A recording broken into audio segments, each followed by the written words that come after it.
Pardon? Just morning travelling, sir? Yeah. Yep, okay. Good night, seats ready on this cabin.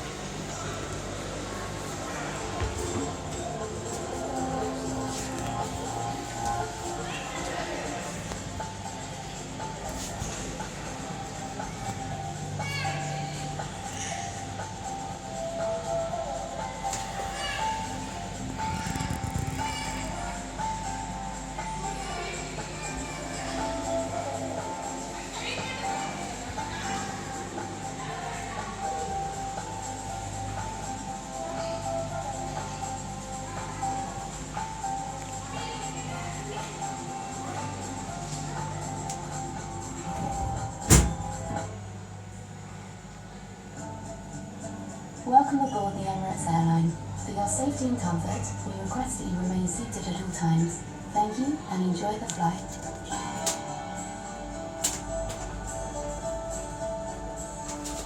Welcome to your northbound flight on the Emirates Airline. On your journey, you'll be surrounded by unique views and some of London's great untold stories. Here's just a few of the sights and discoveries that await you in this fascinating area of London. The Emirates Airline is the latest way to cross the Thames. Rising to 90 metres at its peak, it's also the highest. But in 1843, hidden from view just beyond the buildings of Canary Wharf, a Thames crossing opened that was 23 metres below the river's surface. We are now sitting in the grand entrance hall to the 8th wonder of the world. This is Isambard King of Brunel's first project. It's the first tunnel under a river anywhere in the world. And today, it is the oldest tunnel in the London Underground. It opened in 1843 as a pedestrian tunnel. And you have to remember, the idea of walking under a river the size of the Thames is like walking on the moon. And on the first day, there are 50,000 visitors, and the band of the Coldstream Guards played patriotic music. In its day, this was the world's most successful visitor attraction. What Brunel did here, he created a cage for the miners to work in. This is the worst job in the world. They are showered in sewage, but they only work 2-hour shifts. They collapse after 2 hours, and they're carried out, and they're replaced by men who are still breathing. That's pretty much what they do even today. This principle has simply been automated. Brunel had miners, whereas Crossrail have tunnel boring machines. Brunel had bricklayers. Crossrail has precast concrete sections. This is the birthplace of the tube.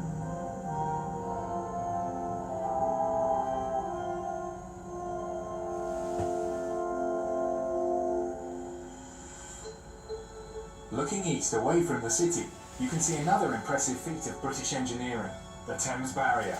It's one of the largest movable flood barriers in the world and has been protecting London for more than 30 years.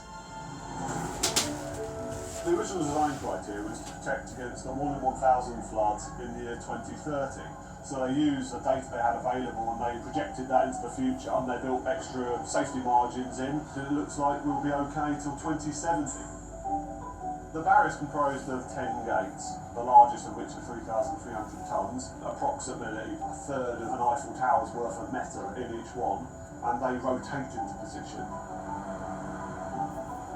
The barrier protects against an area of land with about 1.25 million people. If you're walking along the South Bank, if you can imagine another 3.5 metres of concrete obstructing your view, that's what the barrier protects against.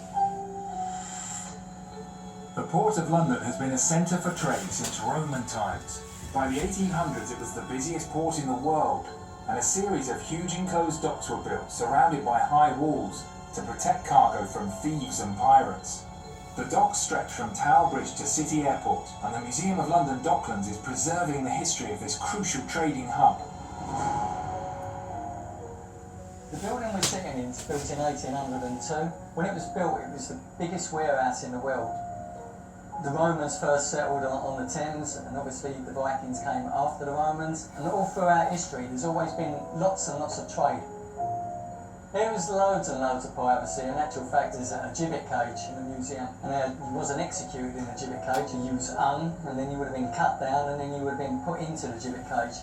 And there was accounts of 4 to 5 bodies hanging right along the foreshore. So as the shipping were coming in, that was like a deterrent. You behave yourself, or otherwise this is going to happen to you. Whereas it's played a very important part in the war, because if you knock out the infrastructure, and you kind of starve the nation out. Now you can imagine the ferocity of the bombing, and sometimes you had the sugar going up and catching light, and then at the very end of the buildings you had the rum going up and catching light, and it would actually make sled toffee. And all the children would be around the following morning scooping it up, taking it home. You can come to this area and you can walk around and you can see where all these things happen. The East End docks have undergone major redevelopment in recent decades. Royal Victoria Dock is now home to Excel London, one of the largest exhibition centres in Europe. King George V Dock has become the grounds for City Airport. The Royal Albert Dock to the north of the airport is next for redevelopment. Royal Albert Dock used to be the commercial centre for the British Empire. Beef used to come from Argentina and other places, and it went on trains into London. But this was the meat store when the meat first came off the ships. This is going to be an Asian business port. Companies from Asia will be able to set up their headquarters and trade into Europe. The city airport will allow business people to travel to and from European cities right here into Royal Albert Dock. Business leaders will be able to attend meetings in Paris and within 2 hours be back at their desks here in London. When this complex is finished, there will be 20,000 people employed in this area, and we'll be invigorating this area, we'll bring it alive again. It really is going to be very exciting. Down below, the River Lee flows into the Thames on its northern bank, after rising near Luton more than 40 miles away.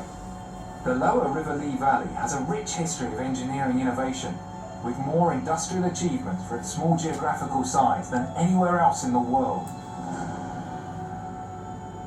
The history of this area, of course, has been about entrepreneurs and innovators. It was a group of entrepreneurs who built the Royal Docks. The Lower Lee Valley is where Michael Faraday did his electrical experiments. And just across the way here is where Brunel built the biggest ship in the world, the Great Eastern. And this place, of course, for 150 years, drove the economy of this country. The post-industrial revolution, the electronic technological revolution, began in the Lee Valley in 1904 by a man called Professor Ambrose Fleming, and he invented a thing called the diode valve.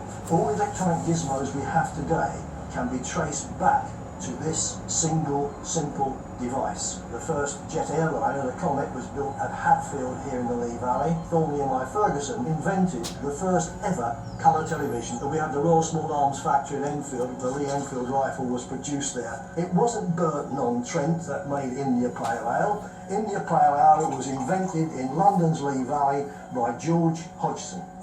So we've got a lot to thank the Lee Valley for.